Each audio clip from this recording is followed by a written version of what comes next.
ষোলোখানা কমলা লেবুর মধ্যে লাস্ট অবধি তিনখানা আর বেঁচে আছে। এগুলো সিজনের শেষের দিকে এসছিল, তাই ভেবেছিলাম গাছেই থাক কিছুটা ম্যাচিউরিটির জন্যে, কিন্তু দেখছি আর রাখা যাবে না, কারণ এই কমলা লেবু গাছটায় মার্চ মাসের প্রথম বা দ্বিতীয় সপ্তাহের মধ্যে ফুল আসে। তাই এবার পেরে নেওয়ার পালা। যেহেতু গাছটা ডরমেন্সিতে ঢুকে গেছে, তাই এই ফলগুলোর মধ্যে রস তো হবেই না, উল্টো শুকাতে থাকবে। এবং এখন যদি ফলগুলো তুলে না নিই, পরবর্তী সিজনের জন্যে গাছটি রেস্টও পাবে না এবং নিজেকে নেক্সট সিজনের জন্য রিসেটও করতে পারবে না।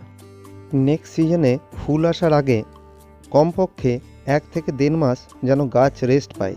তাই এই ফলগুলোকে ইচ্ছা না থাকলেও তুলে নিতে হচ্ছে। এই কমলা লেবুগুলো যদিও অনেক আগেই তুলে নেওয়া উচিত ছিল, তবুও রেখেছিলাম।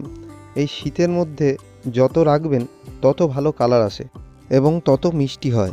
ভালো লাগলে লাইক এবং বাগানের গাছের যে কোনো রকম সমস্যার সমাধানের জন্য আমার চ্যানেলটিকে সাবস্ক্রাইব এবং ফলো করে রাখবেন।